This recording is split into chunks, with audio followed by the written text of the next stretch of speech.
I spotted this small object in a shop window. It looks like it might be made of silver or silver-plated brass, and it has what appears to be pink glass on the top. This item is a watchmaker's poising tool. At first glance, it looks a bit like a tiny vise on 3 legs, but its jaws don't clamp. They form 2 parallel prism-shaped supports. The balance wheel's pivots rest lightly on these supports. The 3 adjustable legs with knurled screws allow the tool to be set perfectly level, so the balance can turn freely with almost no friction. A watchmaker places the balance wheel on the supports, spins it gently, and watches where it comes to rest. If one side is heavier, it will always stop with that point at the bottom. By repeating this process, the watchmaker can identify the heavy spot and either remove a trace of weight there or add a small compensation screw on the opposite side. The adjustment is repeated until the balance can remain at any position without tipping, ensuring perfect equilibrium. This delicate correction is essential for accuracy, since even a slight imbalance can affect how a watch keeps time in different positions. This item was sent to me by a subscriber with the username Sean Hawkins. If you'd like me to identify your object and maybe feature it in a future video, you can use the Google form linked in the description and pinned comment. I found this small metal device while cleaning an old German workshop. It was mixed in with parts like water pipes, oil pipes, joints, and gaskets. Does anyone know what it is? What you found is an antique brass lubricator, also known as a drip feed oiler. It was made to deliver a steady drip of oil onto moving parts such as bearings, gears, or shafts.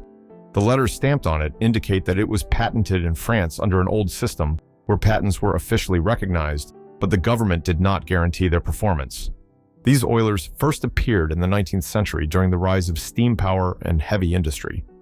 Engineers quickly realized that machines needed constant lubrication, and inventors across Britain, America, France, and Germany developed devices to meet that need. I found this unusual old tool in a barn full of other tools. It has a hard-to-read patent number on the side, and there's a small compartment on the back. Does anyone know what this tool was used for? What you found is a welder's chipping hammer with a built-in wire brush. This dual-purpose tool was made for cleaning welds. The pointed and flat ends of the hammer break away slag, while the attached brush sweeps the debris aside. The design became especially popular in the mid-20th century, when stick welding was common and slag removal was part of nearly every weld. American inventor Jack Honhart patented several versions between the 1940s and 1960s, and companies like Atlas Welding Accessories manufactured large numbers for welders across the country. I found this strange hollow fixture made of pot on the back wall of my semi-detached house in Manchester, United Kingdom. The house dates back to the 1890s, but I've never seen anything like it before. Does anyone know what it is? What you found is a Dean ventilating brick. Made of salt-glazed fire clay, it was designed to be built into an exterior wall to provide safe ventilation for gas appliances. The Dean ventilating brick was introduced around 1900 by William Dean and Son of Burnley, Lancashire, a company known for its gas heaters and boilers. As homes adopted gas appliances, proper ventilation became essential, and this brick offered a simple solution. Today, Dean ventilating bricks survive mostly as architectural curiosities on Victorian and Edwardian houses. I found this non-stick pot with a wooden handle that turns 2 dull blades across the bottom. The blades almost scrape the surface, but not quite. It's about 10.5 inches wide, 3.5 inches deep, and has no markings or branding anywhere. Does anyone know what it is?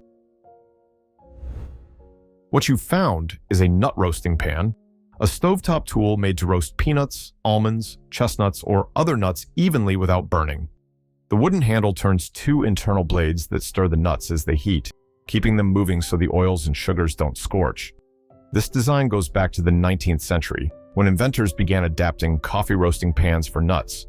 By the late 1800s, hand crank roasters were common in American homes and on city streets, where vendors sold hot peanuts and chestnuts from pushcarts.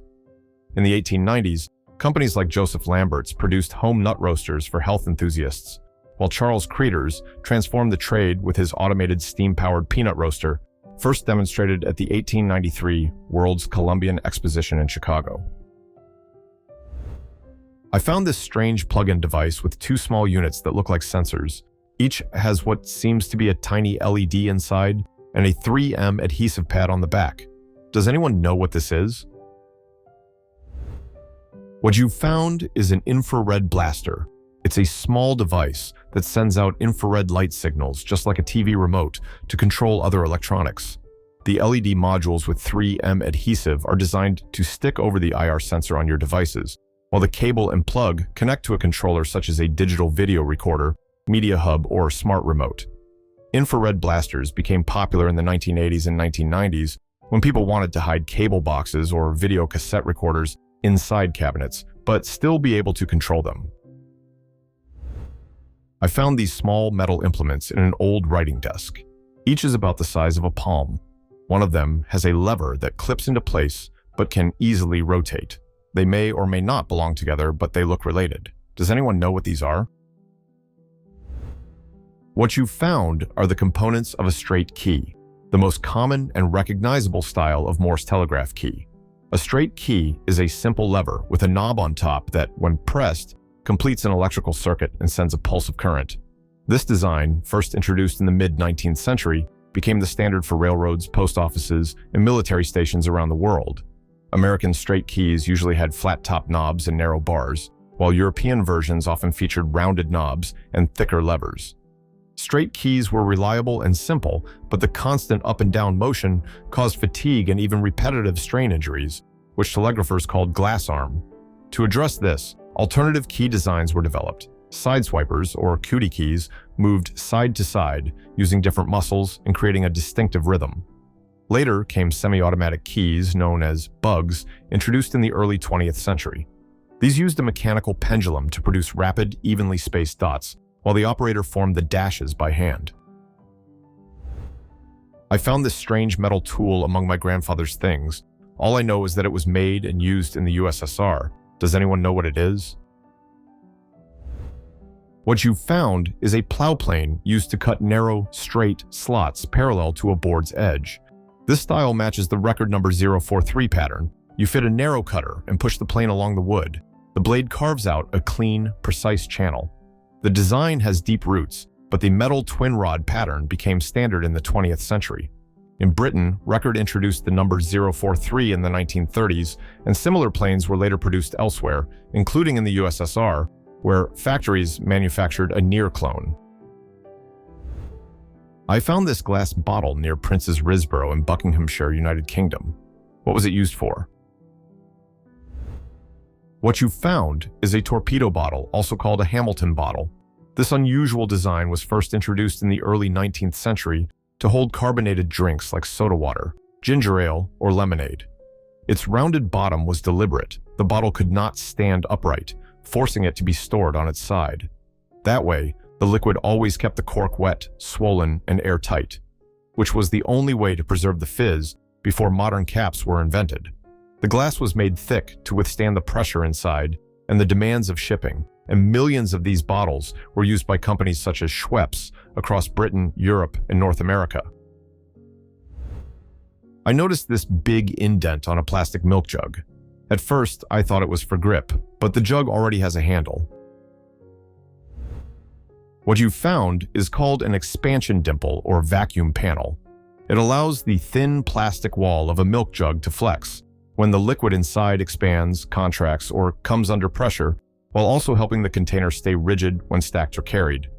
The feature was introduced in the 1960s, when United States dairies began replacing glass bottles with lightweight plastic jugs. Designers such as Walter Bard and Richard Platt created the first gallon jugs with built-in handles, and later patents added the circular indentations for strength and volume control. By the 1970s, this design had become the standard in American grocery stores. I found this aluminum object near a lake in Canada. It's about 15 inches long, roughly the diameter of a softball, and it looks like it was precision machined. It even says Helium on it, but there aren't any valves. Does anyone know what it is? What you found is a specialized underwater photography accessory called the Ultramax Helium Variable Buoy Float Arm. It's a modular float arm made of anodized aluminum designed to attach to underwater camera rigs. Its purpose is to offset the heavy weight of cameras, housings, and strobes underwater by adding buoyancy.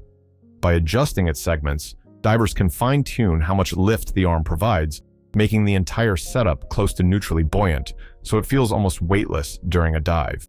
These buoyancy arms became popular in the 2000s when digital cameras and housings became bulkier and underwater photographers needed a way to keep their rigs easier to handle. I came across this photo from Hong Kong. The police officer is carrying a strange device that looks nothing like a firearm. Does anyone know what this weapon is? This is a White Fog SM600 portable thermal fogger. It's a gasoline-powered machine originally designed for pest control, agriculture, and disinfection. But during the Hong Kong protests, it was repurposed by police to disperse irritant fog. The device works by using a small pulse jet engine to heat and vaporize a liquid solution, creating a thick white mist that can spread quickly over large areas. Thermal foggers like this one have been in use since the mid-20th century, mainly for mosquito control, crop protection, and sanitation. I found this tool hanging in my mother's garage. It's lightweight, the two gray parts twist, and the black part looks like it's covered in rubber. Does anyone know what it is? What you've found is an awning crank handle, sometimes called an awning winder or awning rod. It's a hand tool used to open and close retractable awnings or blinds. This style of crank became common in the early 20th century, when storefronts and homes relied on canvas awnings to keep interiors cool. Shopkeepers would use these long, lightweight cranks each morning to unfurl their awnings, and again in the evening or before storms to roll them back.